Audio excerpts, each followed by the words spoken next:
Hi, I'm Todd Clippinger, and welcome to the American Craftsman Workshop. This video is part of a larger series where we are discussing and exploring the business of woodworking and how to sell your projects. And I kicked off this series in episode 34 by sharing my own experience. But my experience is rooted in the remodeling industry, and this is where my opportunities have come from. Now, I don't expect you guys to get into remodeling to try to start selling your projects. And I realized we needed some other perspectives, so I decided to go get some interviews with other woodworkers. Well, very fortunate that Summer Fair was in town, which is a juried arts and crafts show held annually in Billings. And woodworkers are always involved. Because it's a juried show, the quality of the woodworking tends to be pretty high. And so I thought it would be a great opportunity to meet some great woodworkers. One of the guys that I met at the show that I had not previously known was Scott Enloe, a woodwright from Great Falls, Montana. Now you can check out his work at scottsboatworks.com.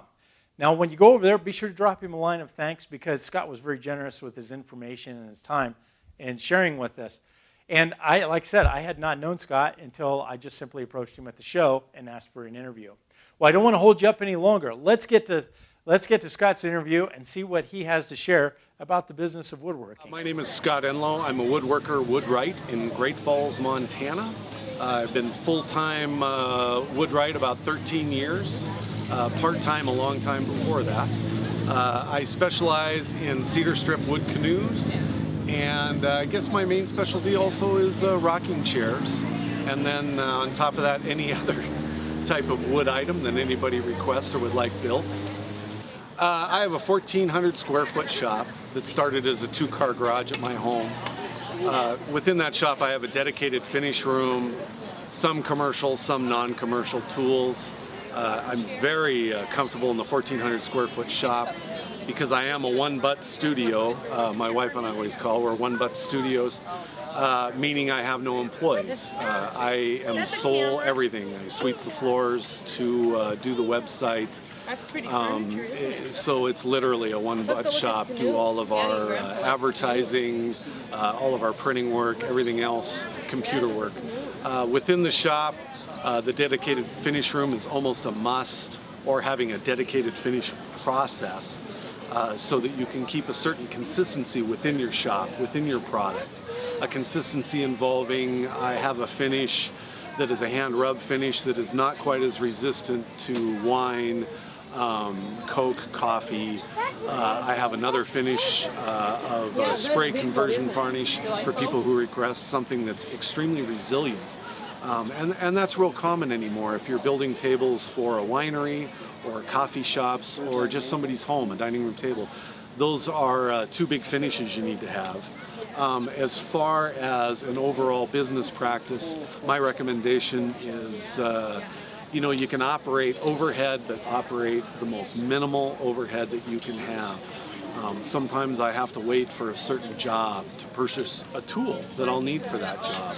I'll work the cost of that tool within not just that job, hoping, geez, this is the glory hole, but I may have to work it in within several jobs, or it'll change my product at that time.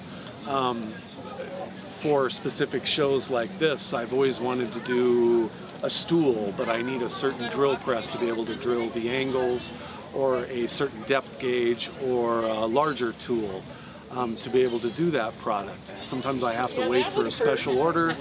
I need to buy that tool for the special order. That will change my whole product line, as opposed to running out, creating a huge overhead, a $10,000 tool or $25,000 of tools right off the bat.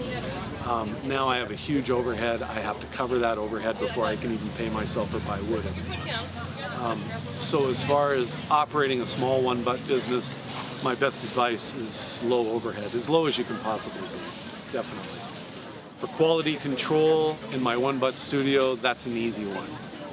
I have to watch myself, I have to test each product, and just try to keep that quality control and material control up to the level it needs to be for a Craftsman type item that you're trying to do.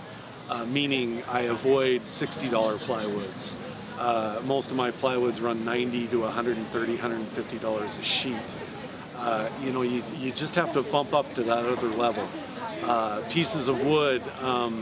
Going to the box stores to get wood just isn't something that I'm interested in. I go to a dealer that can pull down full units for me to where I can find a sapwood, I can find something unique.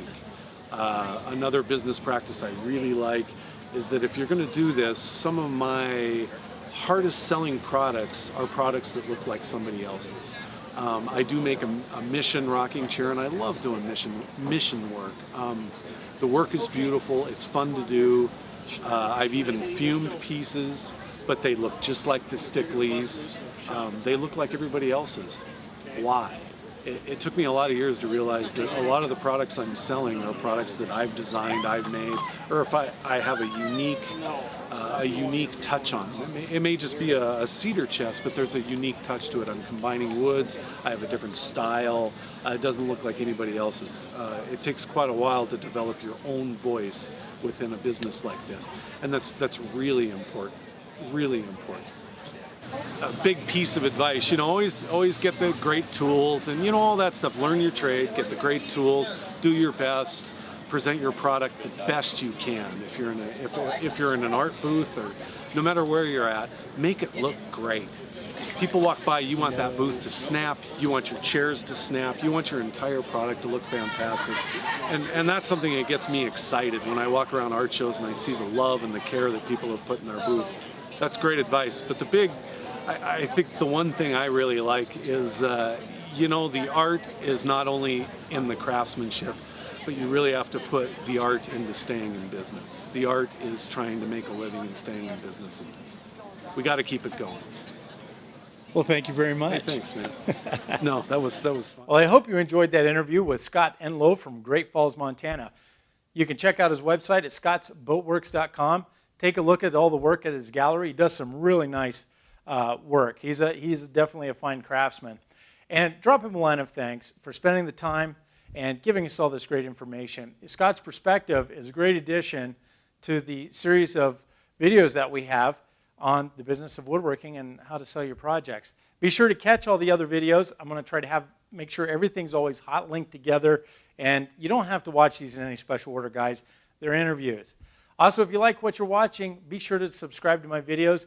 It really energizes me to know that people are watching and subscribing and helps motivate me to get more videos out. Of course, I do have a business that I'm running, so I can't always put those out as regularly as I'd like, but it definitely is motivating when I get great feedback. I'm living off of a thanks, guys. That's really it. So that's why it's also important to show these guys thanks. When you watch their videos, hit their contact page and give them a thanks too. It's really very fulfilling to know that we're helping other people. Well, until next time, guys, be safe in your own shop.